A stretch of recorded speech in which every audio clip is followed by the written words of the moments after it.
नमस्ते दोस्तों, मैं एक शराबी दत्ता। हाँ दत्ता भाऊ। हाय हाय। ईश्वर की असीम कृपा है कि सुंदर विचार आप लोगों का साथ, इसलिए आज शराब का जहरीला घूंट नहीं किया और इसीलिए एक सुखी, संतुलित और समाधानी जीवन जीने का आज भी प्रयास जारी है। दोस्तों, सर्वप्रथम मैं वो पायनियर और स्नेहांचल समूह की इस दोपहर की ऑनलाइन मीटिंग ने मुझे जो बोलने का मौका दिया, मैं इन समूह का बहुत बहुत आभारी हूँ। दोस्तों, अभी अंकित भाई के और उसके पहले एक सुरजीत भाई के यार अनुभव सुन रहे थे। दोस्तों, पीने के दिनों के अनुभव लगभग मेरे भी वैसे ही थे। मैं भी स्टार्टिंग में मजे की खातिर ही शराब पिया था। और दोस्तों, उस समय दूर दूर तक कभी सोचा नहीं था कि एक दिन मैं इतना अट्टल बेवड़ा बन जाऊंगा और शराब के पूरे आगोश में आ जाऊंगा। शराब पूरी तरह मेरे ऊपर हावी हो जाएंगी, मुझे हर काम के लिए शराब के ऊपर डिपेंड होना पड़ेगा। ऐसा मुझे कभी नहीं लग रहा था दोस्तों। स्टार्टिंग के कुछ दिन मैं अच्छे से शराब पिया, मजा भी लिया, आनंद भी लिया। मैं दोस्तों जब भी मौका मिलता है तो हमेशा शेयर करता हूँ कि मेरे घर में अल्कोहलिज्म नहीं था। ना मेरे पिताजी शराब पीते थे, ना मेरा बड़ा भाई, ना छोटा भाई। आज भी वो लोग शराब से कोसों दूर है दोनों भाई। पिताजी तो गुजर गए। उस हिसाब से अगर देखा जाए तो मेरे हाथ में शराब आना ही नहीं चाहिए था। लेकिन मेरी पढ़ाई वढ़ाई खत्म होने के बाद में मैं बाहर गांव में रोजगार के हिसाब से आया, गांव छोड़ करके। ईश्वर की कृपा से मुझे एक छोटी सी नौकरी मिल गई, सब कुछ अच्छा चल रहा था, शादी हो गई, छोटा सा परिवार। एक नॉर्मल आदमी को जीने के लिए जो कुछ होना, वो मुझे ईश्वर ने सब कुछ दिया था दोस्त। लेकिन ऐसा चलते चलते मेरे दिमाग में वो पता नहीं, यहाँ पर आने के बाद में अब मालूम हुआ कि मेरे जैसे कुछ लोग बॉर्न अल्कोहलिक होते हैं। उस समय तो पता नहीं था, तो सब कुछ ठीक ठाक था। और मेरे दिमाग में ऐसा ही कुछ ख्याल आया, क्योंकि मैं एक थोड़ा सा अच्छी सिटी में था, चंद्रपुर में। और वहां पर मैं शाम को माहौल देखता था। वो इधर उधर रोड से जाता था तो लोग बाहर में बैठे हैं, मस्त हंस रहे हैं, बातें कर रहे हैं और पी रहे हैं, एंजॉय कर रहे हैं। ये सब मैं आते जाते देखता था दोस्तों। और वो उसके प्रति मैं आकर्षित होता था। मुझे भी लगता था कि अपन भी ऐसा मजा करना चाहिए, एंजॉय करना चाहिए दोस्तों। ये जो मैंने पहले बताया ना कि मेरे जैसे कुछ लोग बॉर्न अल्कोहलिक होते हैं, तो यही आकर्षण ठीक मैं जब छोटा था, 8 9 10 साल का जो भी होगा, 8 साल का, तब मेरे घर के सामने जो बस्ती थी वहां पर रात में जैसे 7 8 बज गए तो कुछ लोगों को मैं झूमते हुए, गाना गाते हुए, बड़बड़ करते हुए, हंसते हुए, नाचते हुए देखता था मैं। अब हम 3 भाई थे, लेकिन उस तरफ उनके तरफ मेरा ही ध्यान ज्यादा जाता था। बाकी दोनों भाइयों को उसका कोई फर्क नहीं पड़ा। शायद उसी टाइम से उस शराब के बारे में जो आकर्षण है मेरे दिमाग में घर कर गया था, ऐसा मुझे अभी लगता है। तो दोस्तों, बाद में मैंने थोड़ा सा निर्णय लिया कि हाँ यार, अभी अपन तो बाप के भरोसे पे नहीं है। खुद कमाई कर रहे हैं, घर है, विशेष है, 2 लड़के हैं, सब कुछ ठीक ठाक है। तो अभी अपन भी 10 20 रुपए अपने एंजॉय के ऊपर अगर खर्चा किया और एंजॉय किया तो क्या फर्क पड़ने वाला है। ये विचार मेरे ख्याल में आए दोस्तों। और ये विचार कुछ दिन तक के दिमाग में चलते रहे। और एक दिन मैंने उस विचार को अंजाम दिया। उस समय भी मुझे किसी ने जोर जबरदस्ती से शराब नहीं पिलाया। मैं खुद गया, खरीदा और पिया शराब। और पहली बार जब मैं वो शराब पिया और उस शराब ने मुझे जो किक दिया, जो आनंद दिया, वो आनंद मैं आखिरी, जब मैं मुझे शराब ने बेहोशी की हालत में लाके छोड़ दिया था, तब तक के मैं वो आनंद नहीं भूल सका। और शायद आज भी मेरे सबकॉन्शियस वो आनंद आज भी भाई, भला ही शराब ने मुझे कितना लथाड़ा, कितना बर्बाद किया, कितना नुकसान गया, शराब की वजह से मेरे कितने एक्सीडेंट हो गए, ये मुझे याद नहीं है। या याद करना पड़ता तब है, तब आता है। लेकिन वो जो आनंद है शुरू का, वो बिल्कुल शौक है मेरे इसमें। तो दोस्तों ऐसा ही चलते रहा था वो सिलसिला। धीरे धीरे मैं कुछ दिन अच्छे से शराब पी पाया, और बाद में धीरे धीरे मेरी शराब, कभी कभार पीने वाली शराब, डेली में परिवर्तित हो गई। मैं हैबिचुअल ड्रिंकर बन गया। एक विशिष्ट समय पर मुझे शराब की जरूरत महसूस होने लगी। आज जैसे 7 बजे बजे की मीटिंग की तरफ हमारे पाँव जाते हैं अपने आप ही, उसी प्रकार से छुट्टी हो गई, घर में आया गया, आया फ्रेश वगैरह हो गया कि 6:30 7 बज गए कि मैं मेरे पैर ऑटोमेटिक ही के तरफ दौड़ते थे, मेरी दिमाग की घंटी बजती थी दोस्तों। ये सिलसिला काफी दिन चलते रहा। लेकिन उसके बीच फिर थोड़े से घर के लोग मुझे बोलने लगे कि आप पहले भी कभी कभार शराब पीते थे तो कुछ नहीं, लेकिन आजकल आप रोज शराब पीने लग गए, तो भाई आपको ऐसी कौन सी तकलीफ है, कौन सी मजबूरी है कि आप रोज शराब पीना जरूरत समझते हैं। तो दोस्तों अ, उनका सवाल का जवाब मेरे पास में नहीं था, क्योंकि मैं हैबिचुअल ड्रिंकर बन गया था, शराब पिए बगैर रहता नहीं था। शराब की मुझे याद आती ही थी, समय हो गया कि, लेकिन मुझे ही नहीं समझ में आ रहा था कि मैं रोज शराब क्यों पी रहा हूँ। इसलिए दोस्तों मैं अ, उनके सवाल का जवाब नहीं दे पाता था, बात टाल देता था और हंस करके निकल जाता था कि ठीक है, मैं कल से बंद कर दूंगा या कल से कम कर दूंगा, ऐसा बोल करके वो जगह छोड़ देता था दोस्तों। क्योंकि मैं नहीं चाहता था कि मेरे शराब की वजह से मेरे परिवार में कलह हो, झगड़ा हो या कुछ हो, मैं नहीं चाहता था। इसलिए वो मैं जगह छोड़ देता था। लेकिन वो कल मेरी जिंदगी में कभी आया नहीं, और मेरी शराब धीरे धीरे धीरे धीरे बढ़ती ही रही, बढ़ती ही रही दोस्तों। जो मैं पहले स्टार्टिंग में नॉनवेज वगैरह खाने के लिए एक 90 पीता था, आजकल मुझे नॉन वेज तो छोड़ो, जो सादा नॉर्मल खाना है अपने घर में, चाहे बैंगन की सब्जी बने, आलू की बने या बेसन बने, मैं आखिरी के दिनों में शराब पिए बगैर खाना नहीं खा सकता था। गले के अंदर निवाला नहीं जाता था, उतरता ही नहीं था दोस्तों। शराब पिए बगैर मुझे नींद नहीं आती थी। शराब पिए बगैर मैं किसी ऑफिसर से फेस नहीं कर सकता था, बात नहीं कर सकता था।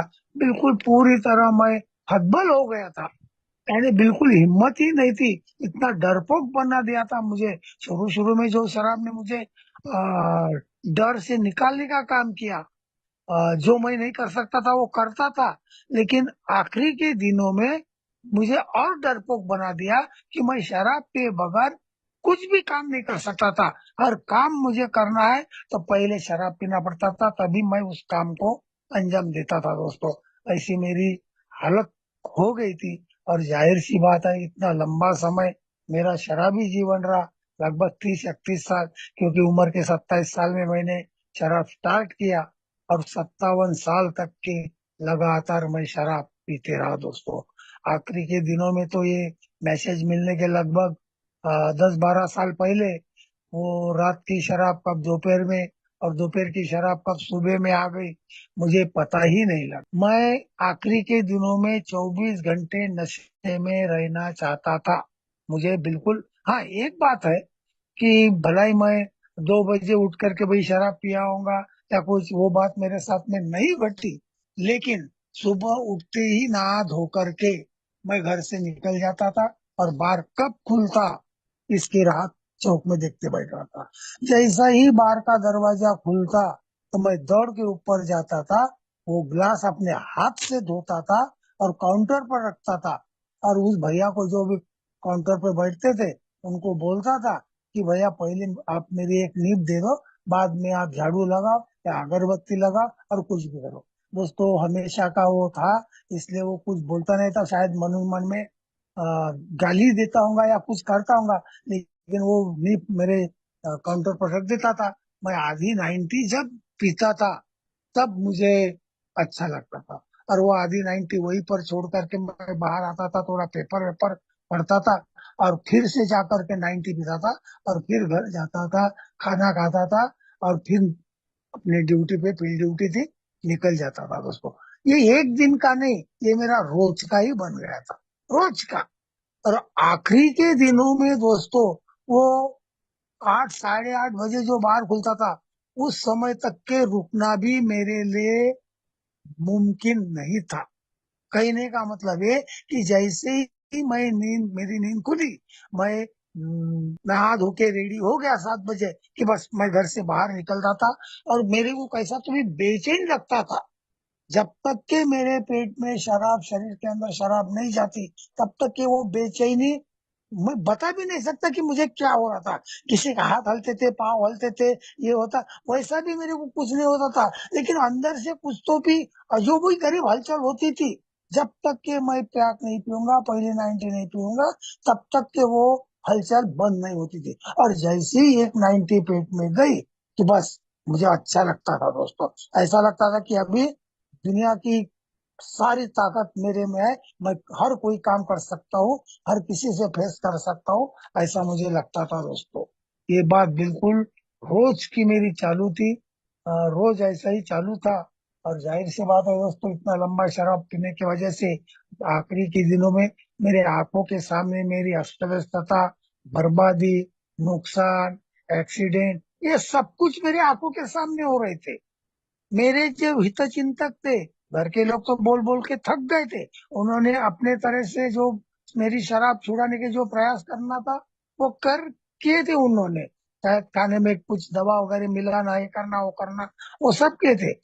मैंने अपने तरफ से शराब बंद करने का कोई उपाय नहीं किया, क्योंकि मैं आखिरी तक के खुद को बेवड़ा मानता ही नहीं था। ये सब कुछ घटनाएं जो मेरे साथ में घटित हो रही थी, वो शराब के कारण हो रही है, ये मैं मानने के लिए तैयार नहीं था। मेरे जो हितचिंतक थे, रिलेटिव थे, दोस्त थे, कुछ ये थे, वो मुझे बोलते थे कि दत्ता वो आजकल आपकी शराब बढ़ गई है, आप शराब कम करो, बंद करो। क्योंकि आजकल हम देखते हैं कि आज कभी भी देखो तो आप नशे में ही रहते।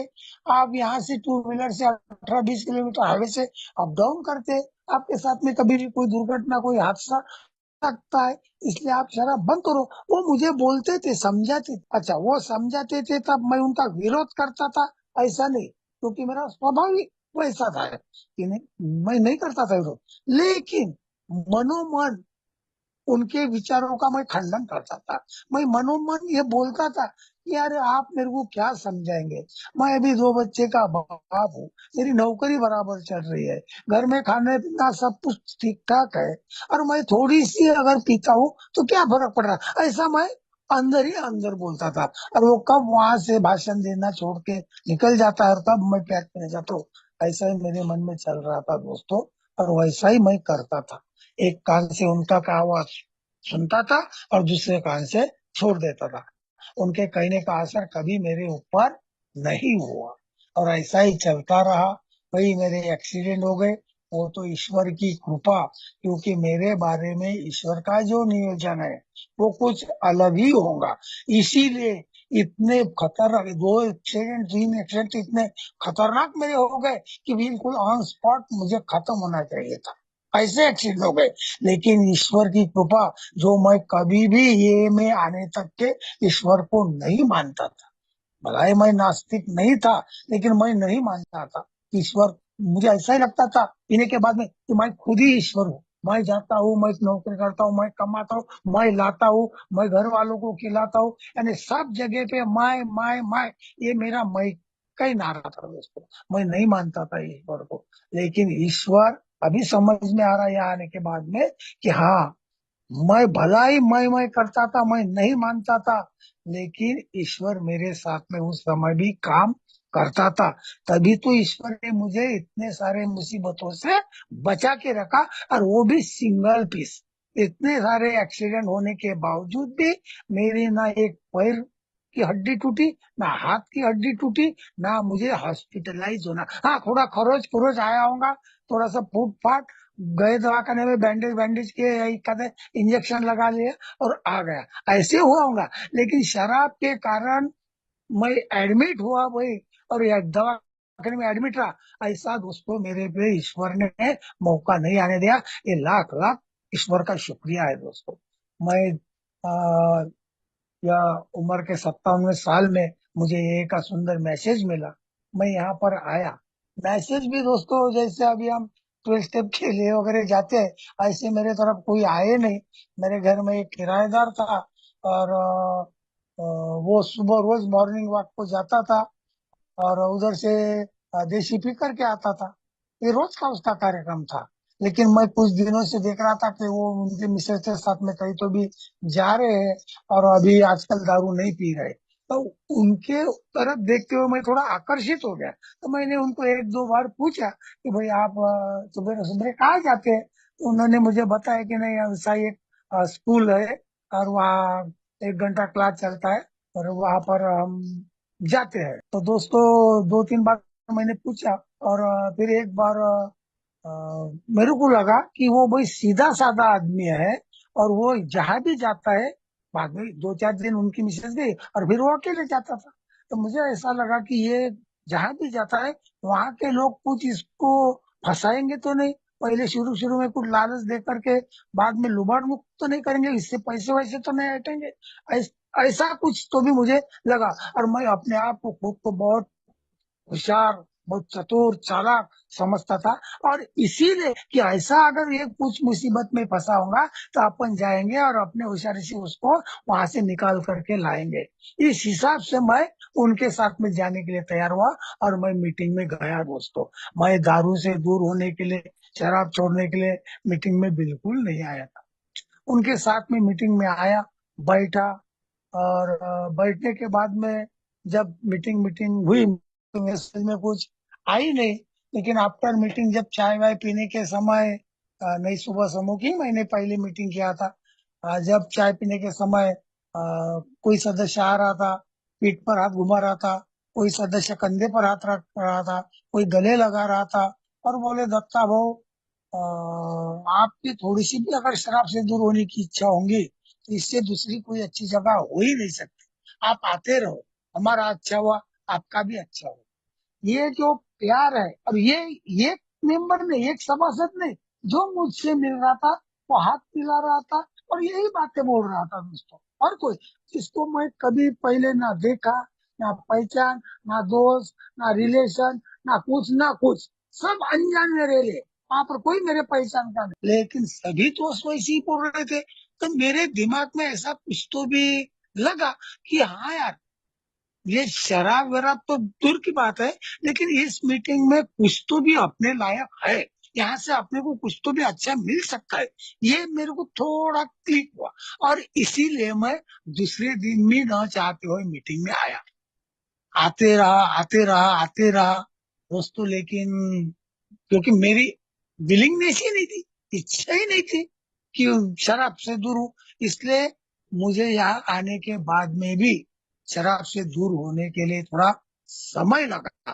लेकिन वो ईश्वर की जो मेरे ऊपर कृपा हुई, वो टिकी रही आप लोगों के प्यार की वजह से।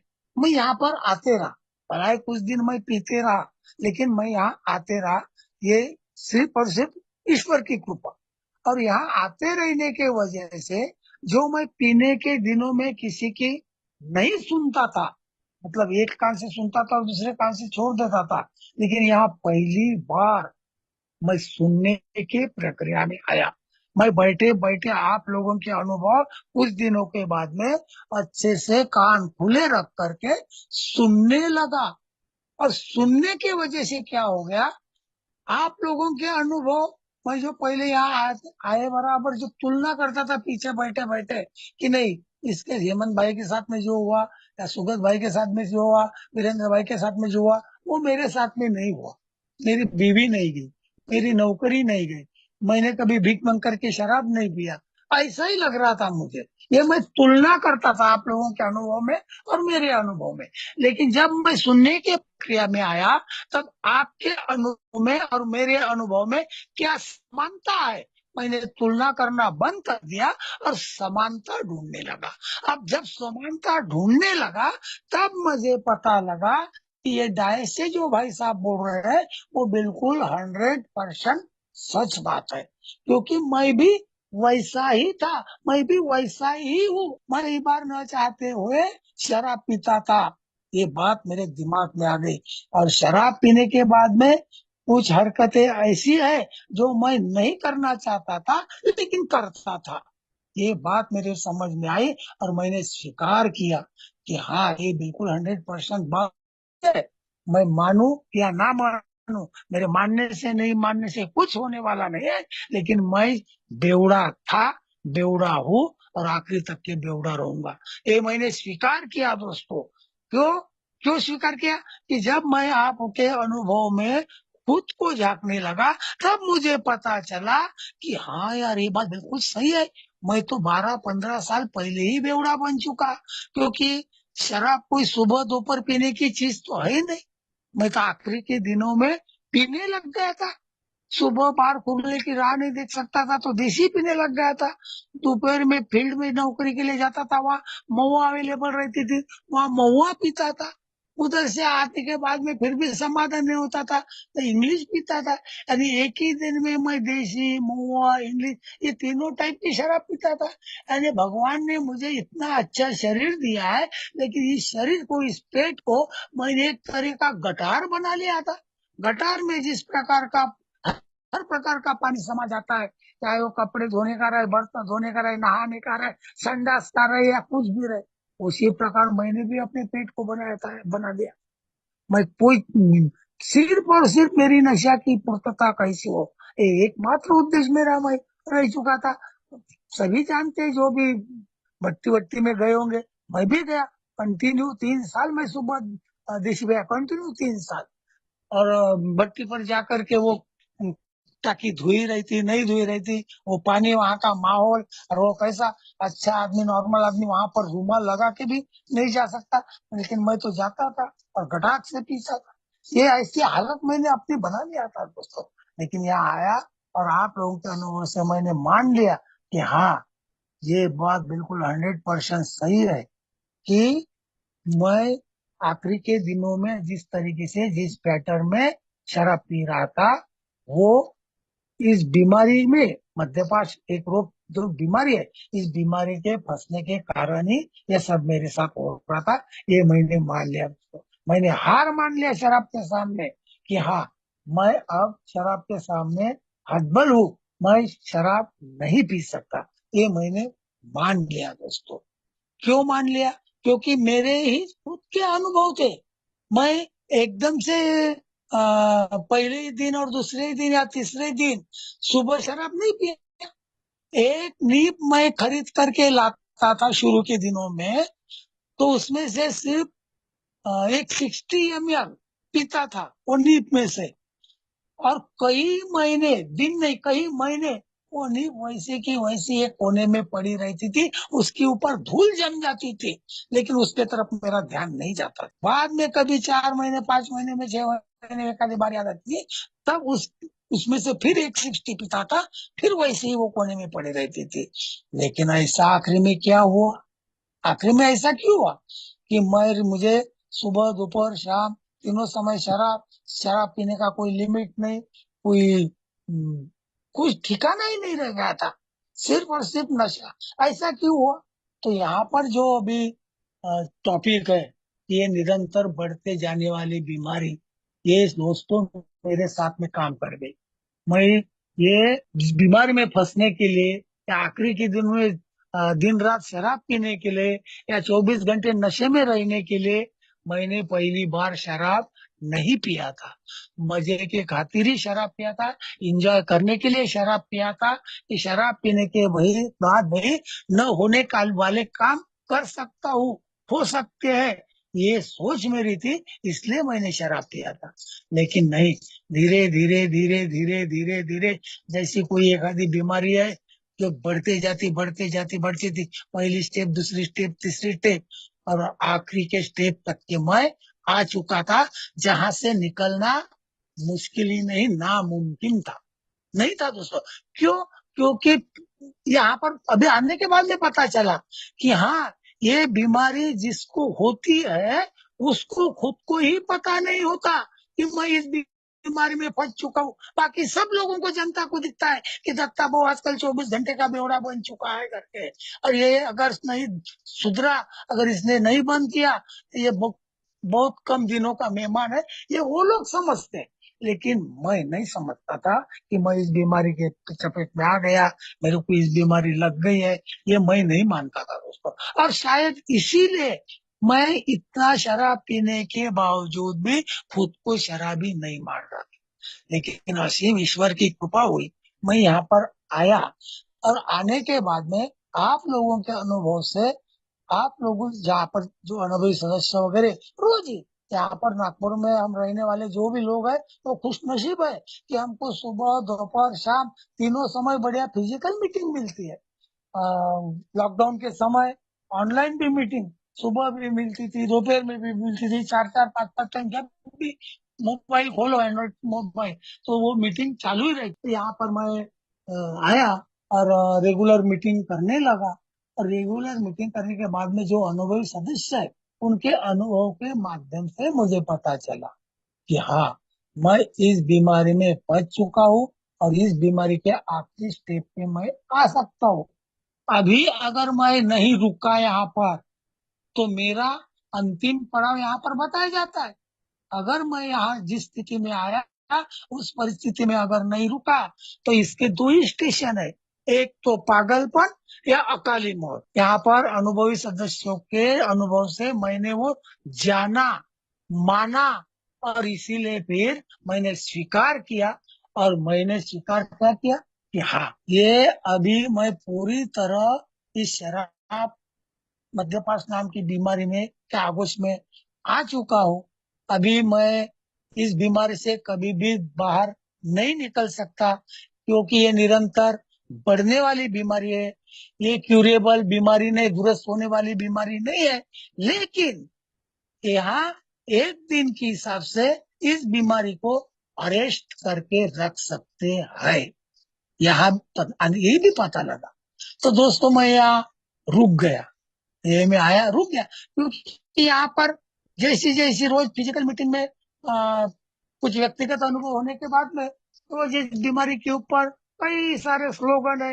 एक बार का शराबी हमेशा का शराबी, शराब का पहला ही घूंट घातक, पारिवारिक बीमारी, सामाजिक बीमारी, आर्थिक बीमारी, तन मन आत्मा को लगी हुई बीमारी, ये सब स्लोगन सुनने लगा, सुनते रहा, मानने लगा, सोचने लगा, समझने लगा। और जितना भी जमता थोड़ा बार वो कृति करने लगा। तो चमत्कार हो गया दोस्तों।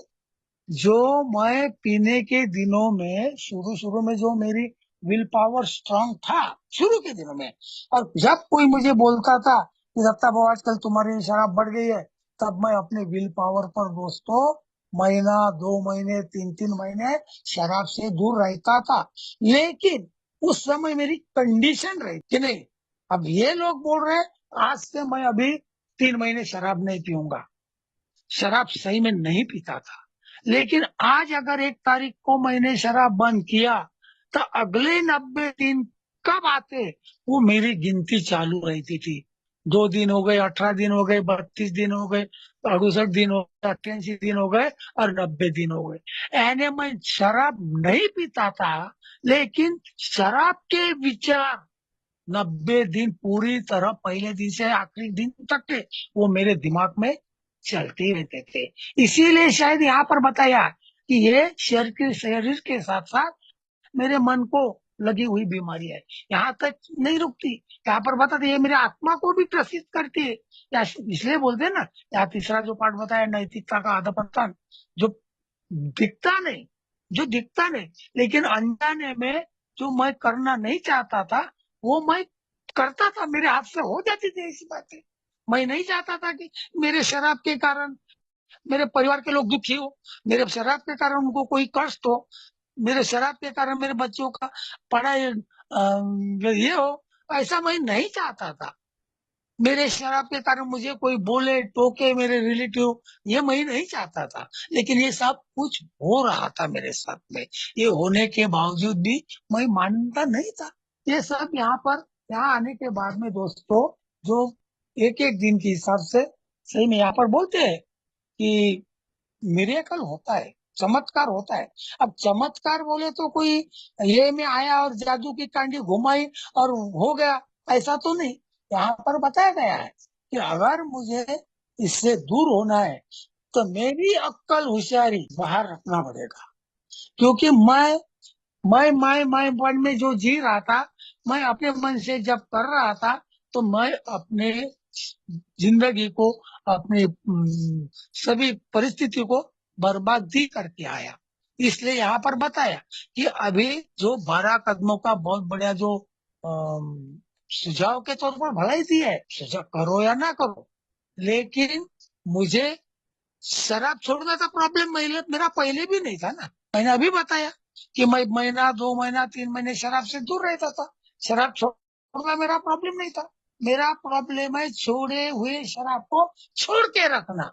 फिर से शराब मेरे हाथ में क्यों आती थी? जब मैं 2 महीने 3 महीने शराब से दूर रहता, तो क्यों मैं बाद में शराब पीता था? तो दोस्तों, यहाँ आने के बाद में जब पता चला स्लोगन के माध्यम से, क्योंकि मैं वो बेवड़ा हूँ, एक बार का शराबी हमेशा का शराबी, जो स्लोगन है, हाँ मैं वो हूँ। कभी भी शराब, मैं अगर मीटिंग से दूर हुआ या कुछ हुआ, तो शराब फिर से मेरे ऊपर पलटवार कर सकती है। ये मैं जान चुका हूँ, मान चुका हूँ। इसलिए इस मीटिंग के ऊपर अभी मेरा विश्वास ही नहीं, पूरी तरह श्रद्धा बैठ गई है।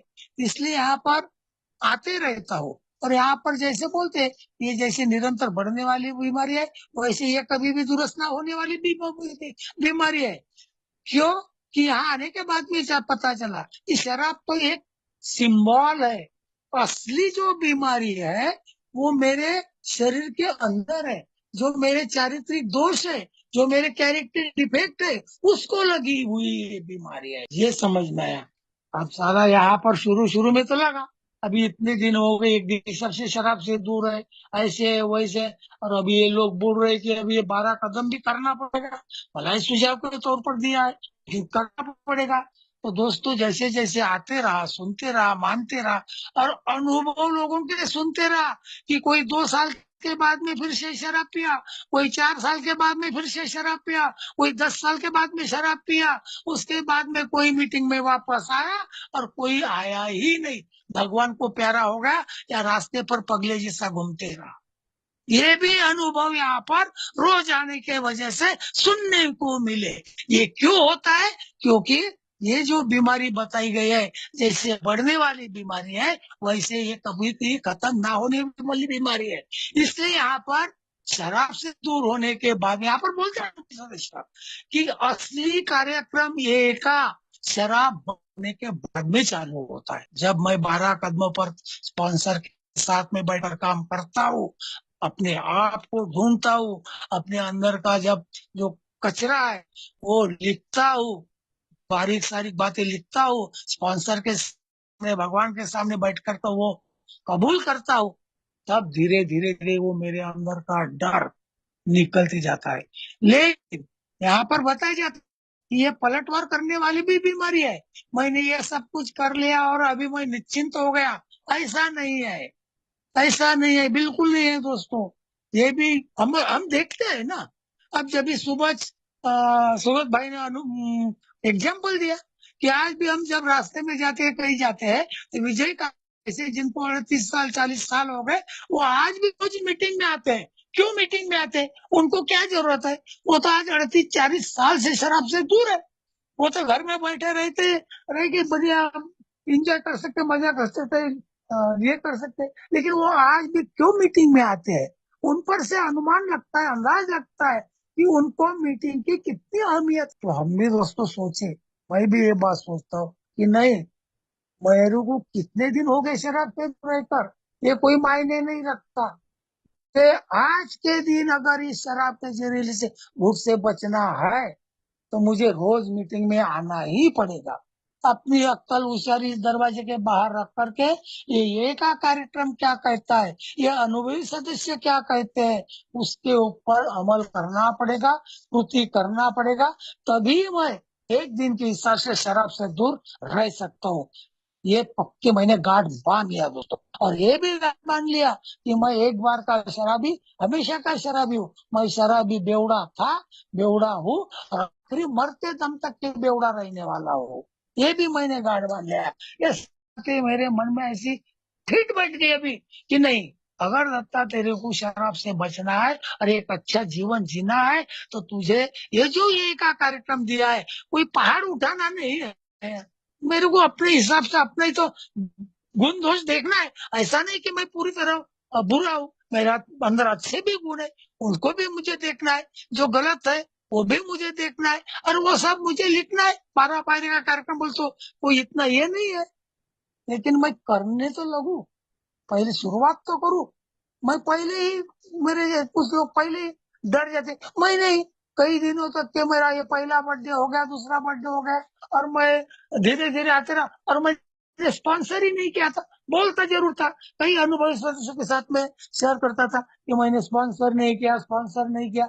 बोलते थे लोग, अरे स्पॉन्सर करने में तुमको अड़चन क्या है? अरे मैं किसको स्पॉन्सर करूं, मुझे समझ में ही नहीं आ रहा, ऐसा मैं बोलता था। लेकिन जो असमझ मेरे मन में चढ़ रही थी, एक दिन दोस्तों ऐसे ही सीनियर मेंबर बैठे थे, और जो मैं 2 साल से मेरा प्रॉब्लम स्पॉन्सर बनाने का वो प्रॉब्लम मैं सुलझा नहीं रहा था, वो 1 मिनट में एक अनुभवी सदस्य ने सुलझा दिया। 1 मिनट में, 1 मिनट भी नहीं लगा। उनका नाम भी बताने में मुझे कोई हिचकिच नहीं, शिशिर भाई है। शिशिर भाई एक दिन मीटिंग में थे, और मैंने उनको बताया, शिशिर भाई मैंने अभी तक के स्पॉन्सर नहीं किया। तो बोले दिक्कत क्या है? मुझे समझ में ही नहीं आता, बोला कि मैं किसको स्पॉन्सर करूं। तो जो आमने सामने 5-10 आदमी थे खड़े, उनमें से एक के तरफ उन्होंने उंगली दिखाई, इनको स्पॉन्सर कर लो बोले। मैंने बोला ठीक है। ठीक है नहीं, ये सूर्य और ये जयद्रथ बोले, अभी उनको पूछो। पूछो बोले आप कि वो आप मेरे स्पॉन्सर बनने के लिए इच्छुक हो क्या? मैंने दोस्तों उनको पूछा, और उन्होंने हामी भर दी, और मैंने स्पॉन्सर किया। मतलब ये कि मैं, मेरे मन जब तक के खुल करके बोलता नहीं कुछ, तो आगे वाले को कैसा पता चलेगा कि मेरी क्या अड़चन है? नहीं पता चलेगा। इसलिए यहाँ पर बोलते हैं कि मेरे मन में जो भी बातें हैं वो मुझे खुल करके बोलना पड़ेगा, सुनना पड़ेगा, ईमानदारी से मीटिंग में आना पड़ेगा। ये अगर मैं सब कुछ करता हूँ तो यकीनन एक दिन के हिसाब से शराब से दूर रहकर एक अच्छा जीवन जी सकता हूँ, जो मैं आज जी रहा हूँ। तो उम्र के 57 साल तक के मैंने नहीं जिया, यहाँ आने के बाद में भी लगभग 15 महीने मैं शराब से दूर होने के लिए जूझता रहा, क्योंकि मानता ही नहीं था ना, स्वीकार ही नहीं था, स्वीकार ही नहीं कर रहा था। लेकिन समय लगा, लेकिन ईश्वर की कृपा दोस्तों कि मैं भलाई पीते रहा, आते रहा, एक दिन आया वो, मैंने स्वीकार किया, इस कार्यक्रम पर चलने लगा, और आज पूरे 64 साल पूरे होकर मैं 65वें साल में पदार्पण कर रहा हूँ। आज शराब से दूर रहकर एक समाधानी, बैलेंस लाइफ बढ़िया जी रहा हूँ दोस्तों। फिर से एक बार स्नेहांचल, पायोनियर, होप ग्रुप का मैं बहुत बहुत आभारी हूँ, जिन्होंने मुझे आज यहाँ बोलने का मौका दिया। मेरे वाणी से अगर कुछ किसी का मन दुखा तो मैं माफी चाहता हूँ, और मेरे वाणी को विराम देता हूँ। धन्यवाद।